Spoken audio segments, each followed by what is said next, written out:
Hi, everyone. 2 years ago, my life changed forever. My wife, Kelsey, and I welcomed our daughter, Leela, into the world.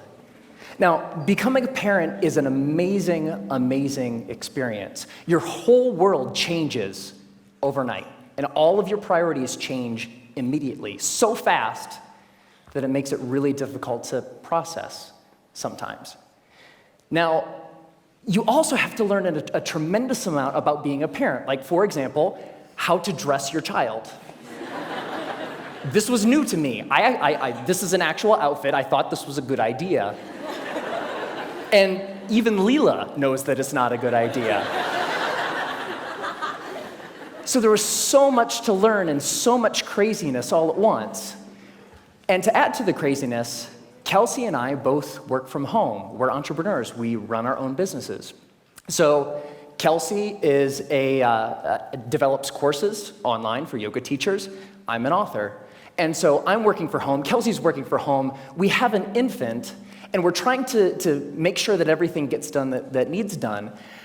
And life is really, really, really busy.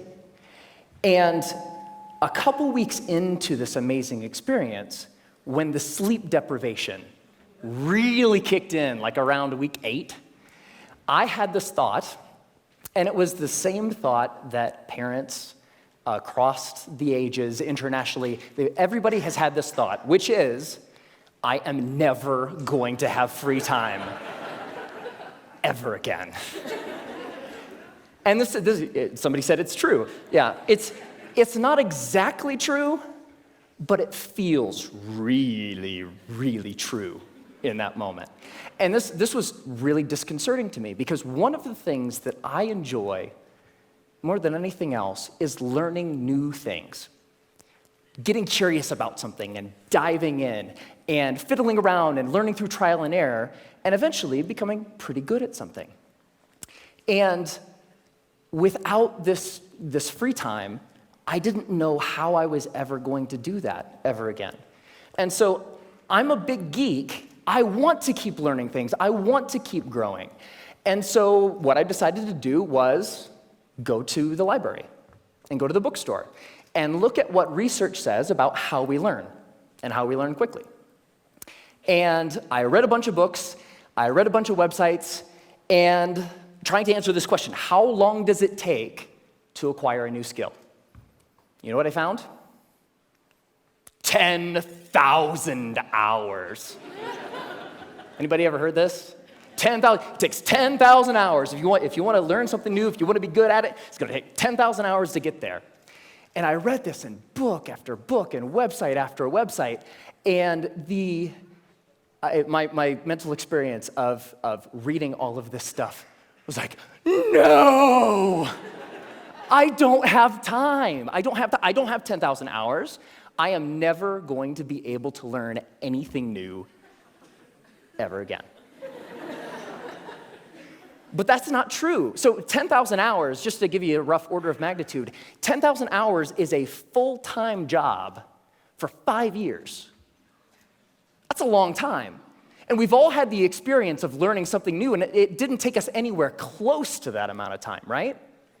So what's up? There's something kind of funky going on here. What the research says and what we expect and have experiences, they don't match up.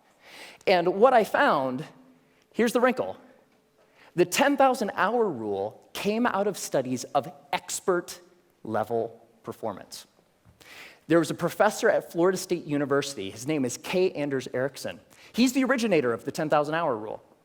And where that came from is he studied professional athletes, world-class musicians, chess grandmasters, all of these ultra-competitive folks in ultra-high-performing fields, and he tried to figure out how long does it take to get to the top of those kinds of fields. And what he found is the more deliberate practice, the more time that those individuals spent practicing the elements of whatever it is that they do, the more time you spend, the better you get. And the folks at the tippy top of their fields put in around 10,000 hours of practice. Now, we were talking about the game of telephone a little bit earlier. Here's what happened. An author by the name of Malcolm Gladwell wrote a book in 2007 called Outliers, the Story of Success. And the centerpiece of that book was the 10,000-hour rule. Practice a lot, practice well, and you will do extremely well. You'll reach the top of your field. So the message, what Dr. Erickson was actually saying is, it takes 10,000 hours to get to the top of an ultra-competitive field in a very narrow subject. That's what that means. But here's what happened. Ever since Outliers came out, immediately came out, reached the top of the bestseller list, stayed there for 3 solid months. All of a sudden, the 10,000-hour rule was everywhere. And a society-wide game of telephone started to be played. So this message, it takes 10,000 hours to reach the top of an ultra-competitive field, became, it takes 10,000 hours to become an expert at something, which became, it takes 10,000 hours to become good at something, which became, it takes 10,000 hours to learn something. But that last statement, it takes 10,000 hours to learn something, it's not true. It's not true. So, what the research actually says, if I spent a lot of time here at the CSU library in the cognitive psychology stacks, because I'm a geek. And when you actually look at the studies of skill acquisition, you see over and over and over a graph like this. Now, researchers, whether they're studying a motor skill, something you do physically, or a mental skill, they like to study things that they can time, because you can quantify that, right? So they'll give research participants a little task, something that requires physical arrangement or something that requires learning a little mental trick, and they'll time how long a participant takes to complete the skill.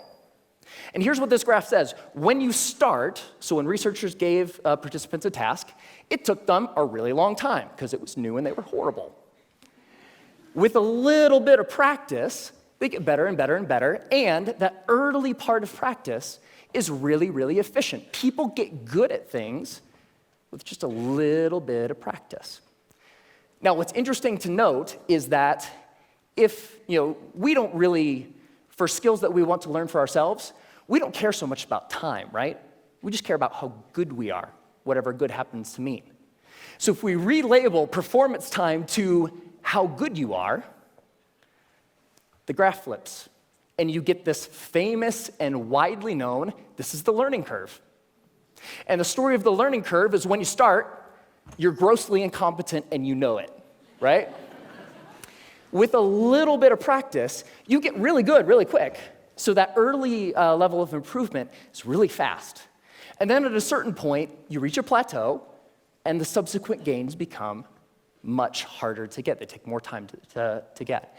Now, my question is, I want that, right? How long does it take from starting something and being grossly incompetent and knowing it to being reasonably good in, hopefully, as short a period of time as possible? So, how long does that take? Here's what my research says. 20 hours. That's it. You can go from knowing nothing about any skill that you can think of. Want to learn a language? Want to learn how to draw? Want to learn how to juggle flaming chainsaws? If you put 20 hours of focused, deliberate practice into that thing, you will be astounded at how good you are.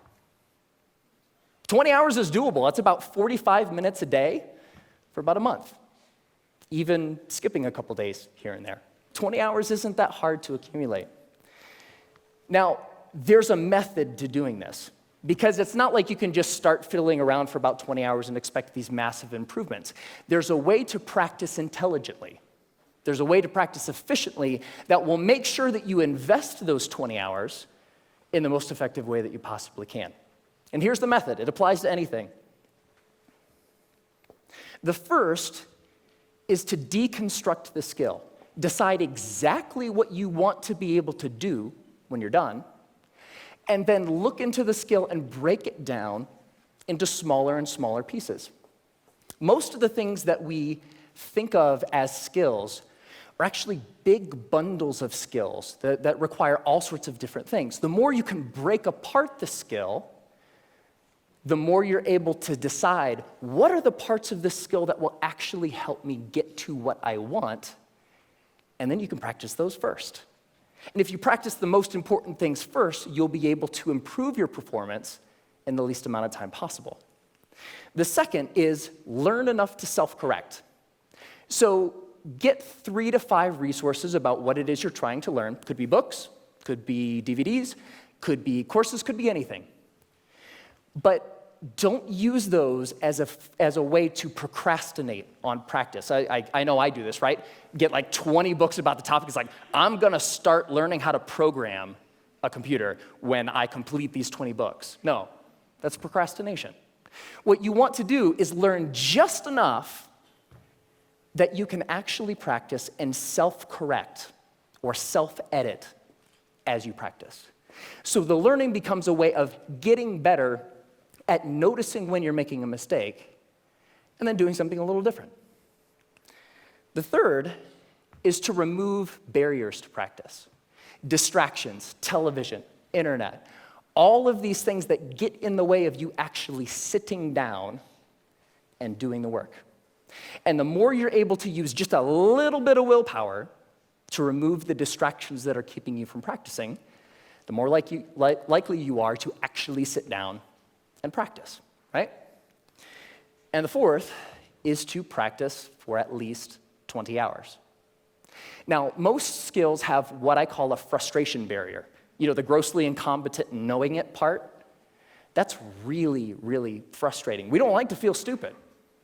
And feeling stupid is a barrier to us actually sitting down and doing the work.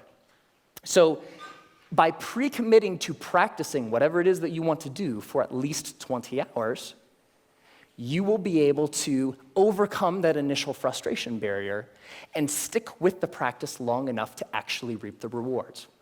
All right? That's it. It's not rocket science. 4 very simple steps that you can use to learn anything. Now, this is easy to talk about in theory, but it's more fun to talk about in practice. So one of the things that I've wanted to learn how to do for a long time is play the ukulele. Has anybody seen Jake Shimabukuro's TED Talk where he plays the ukulele and makes it sound like he's like an ukulele god? It's amazing. It's like, I saw that, it's like, that is so cool. It's such a neat instrument. I would really like to learn how to play. And so I decided that to test this theory, I wanted to put 20 hours into practicing the ukulele and see where we got. And so the first thing about playing the ukulele is in order to practice, you have to have one, right? So I got an ukulele, and my lovely assistant, thank you, sir. I think I need the cord here. It's not just an ukulele, it's an electric ukulele. Yeah. So the first couple hours are just like the first couple hours of anything. You have to get the tools that you're using to practice. You have to make sure that they're available. My ukulele didn't come with strings attached. I had to figure out how to put those on. Like, that's kind of important, right? And learning how to tune and learning how to make sure that all of the things that need to be done in order to start practicing get done, right? Now, one of the things when I was ready to actually start practicing was I looked in online databases and songbooks for how to play songs. And they say, okay, ukuleles, you can play more than one string at a time, so you can play chords. That's cool. You're accompanying yourself. Yay, you. And when I started looking at songs, I had an ukulele chord book that had like hundreds of chords. I was like looking at this thing, like, whoa, that's intimidating. But when you look at the actual songs, you see the same chords over and over, right? As it turns out, playing the ukulele is kind of like doing anything. There's a very small set of things that are really important and techniques that you'll use all the time. And so in most songs, you'll use 4, maybe 5 chords, and that's it. That's the song. You don't have to know the hundreds as long as you know the 4 or the 5. So while I was doing my research, I found a wonderful little medley of pop songs by a band called Axis of Awesome. And somebody knows it. And what Axis of Awesome says is that you can learn, or you can play pretty much any pop song of the past 5 decades if you know 4 chords. And those chords are G, D, E minor, C. 4 chords, pump out every pop song ever, right? So I thought, this is cool. I would like to play every pop song ever. So that was the first song I decided to learn, and I would like to actually share it with you. Ready? All right.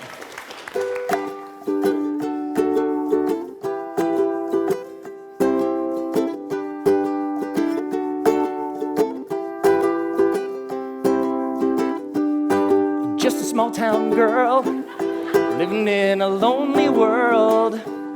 She took the midnight train going anywhere. I heard that you settled down, that you found a girl, that you're married now. Every night in my dreams I see you, I feel you. That is how I know we'll go on. I won't hesitate no more, it cannot wait, I'm yours. 'Cause you are amazing, we did amazing things. If I could, then I would. I'd go wherever you will. And can you feel the love tonight? Can you live with or without you? When I find myself in times of trouble, Mother Mary comes to me. Sometimes I feel like I don't have a partner.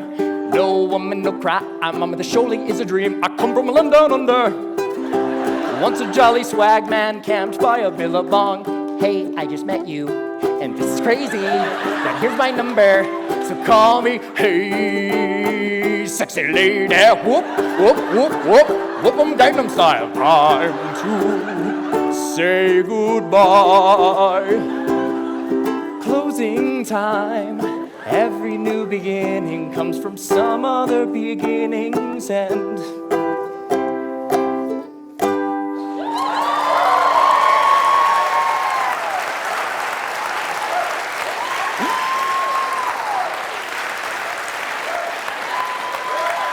Thank you. Thank you. I love that song. And I have a secret to share with you. So by playing that song for you, I just hit my 20th hour of practicing the ukulele. Thank you.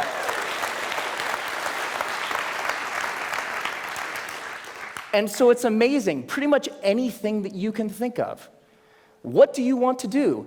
The major barrier to learning something new is not intellectual. It's not the process of you learning a bunch of little tips or tricks or things. The major barrier is emotional. We're scared. Feeling stupid doesn't feel good. In the beginning of learning anything new, you feel really stupid. So the major barrier is not intellectual, it's emotional. But put 20 hours into anything. Doesn't matter. What do you want to learn? You want to learn language? You want to learn how to cook? You want to learn how to draw? What turns you on? What lights you up? Go out and do that thing. It only takes 20 hours. Have fun.